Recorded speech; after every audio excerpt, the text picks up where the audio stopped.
झालं काय फक्त झालं काय जरा साईड झालं.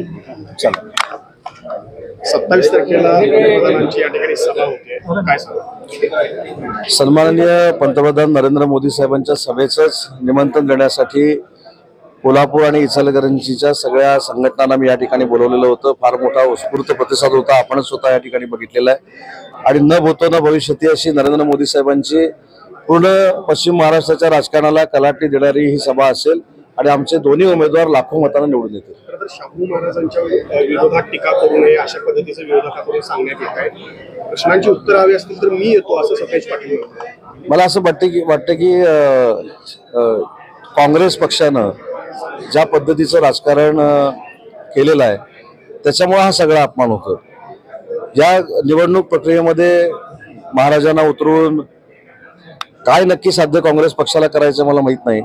कारण ज्या ओवेसीने म्हणजे मला असं वाटतं की ज्या आपण इतिहास वाचलाय, छत्रपती संभाजी महाराजांना 41 दिवस छळ करून ज्या औरंगजेबाने मारलं त्यांचं समर्थन करणाऱ्या ओवेसीचा पाठिंबा ते काँग्रेसवाले घेऊन देत आहेत.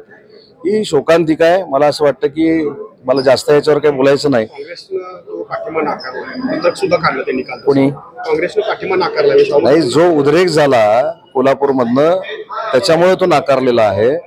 मग आता मला वंचितचं काय करायचं? वंचितचे जे छत्रपती संभाजीनगरचे उमेदवार आहेत त्यांनी सुद्धा त्यांच्या प्रचाराला सुरुवात करत असताना औरंगजेबाच्या कबरीवर डोकं टेकून गेली. त्याच्यामुळे हे सगळं मला जे वाटतं हे काँग्रेसचं षडयंत्र आहे आणि महाराजांचा अपमान व्हायला काँग्रेसच जबाबदार आहे. अशा वयामध्ये त्यांना राजकीय या संपूर्ण रणांगणामध्ये आणणं हे माझ्या दृष्टीनं, कारण माझे त्यांचे संबंध देखील अतिशय चांगले आहेत छत्रपती संभाजीराजांबरोबर असेल, मालोजींबरोबर, पण अशा सिच्युएशनमध्ये त्यांना कोल्हापूरच्या मैदानात रणांगणात उतरवणं ही काँग्रेसची झालेली फार मोठी चूक आहे. काँग्रेसला याच्यातनं काय साध्य करायचं मला माहीत नाही. काँग्रेसला कदाचित असं दाखवायचं असेल की पूर्ण हे घराणं आमच्या ताब्यामध्ये आहे, पण काँग्रेसनं ही फार मोठी चूक केलेली आहे आणि छत्रपती महाराजांचा अपमान व्हायला काँग्रेसच जबाबदार आहे. शाहू महाराजांच्या उमेदवारीमुळे संजय मंडलिक यांना एक मोठं आव्हान असल्याचंही बोललं जाते. आमच्या दोन्ही जागा लाखो मतांना निवडून येतील. राष्ट्रवादी काँग्रेस शरद पवार गटाचा एक जाहीरनामा प्रसिद्ध झालेला आहे. काय सांगाल जाहीरनाम्याबद्दल? तो तर या वर्षभरातला सगळ्यात मोठा विनोद आहे. कारण त्याच्यातलेच काही लोक सांगतायत की नरेंद्र मोदी साहेब पंतप्रधान होणार आहेत. मग ह्याला 1 लाख रुपये देतो, त्याला 4 लाख देतो, त्याला 5 लाख रुपये देतो. जर सरकारच येणार नाही 1 लाख यायची काय गरज होती? 1 कोटी देतो म्हणायचं, त्यांना द्यायचेत कुठं? त्याच्यामुळे जो जाहीरनामा आहे हा पूर्ण खोटा आहे.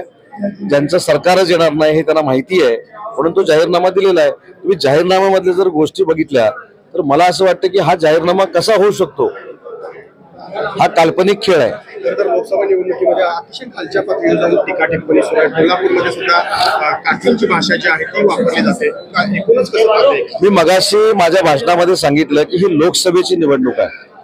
ही ग्रामपंचायतीच्या 500 मतातल्या वॉर्डातली निवडणूक नाही की घरासमोर येऊन मी काठी घेऊन बसतो. आणि ही भाषा काठी मारतो ही काही राजकारणाची भाषा नाही. आपण राजकीय मैदानामध्ये उतरलेलो आहोत. आपला विचार सांगितला पाहिजे, आपण काय करणार आहोत हे सांगितलं पाहिजे. सन्माननीय राहुल गांधी जे काय देशभर चालले त्याच्यानंतर सुद्धा 5 राज्यातली सत्ता गेली, ती का गेली हे सांगितलं पाहिजे. आणि राहुल गांधी हे काय देशाचं नेतृत्व करू शकत नाहीत हे आता देखील जवळजवळ जमलेल्या शेकडो लोकांनी मला सांगितलं. त्याच्यामुळे ही निवडणूक जी आहे ही संजय मंडलिक विरुद्ध महाराजाची निवडणूक नाही आहे. ही धैर्यशील माने विरुद्ध अन्य कोणाची निवडणूक नाही आहे. ही नरेंद्र मोदी विरुद्ध राहुल गांधी निवडणूक आहे. आणि राहुल गांधी काय करू शकतात देशाचं हे लोकांना माहिती असल्यामुळं नरेंद्र मोदीला सगळे मत देतील आणि त्याच्यामध्ये संजय मंडलिक आणि धैर्यशील माने विजय होतील.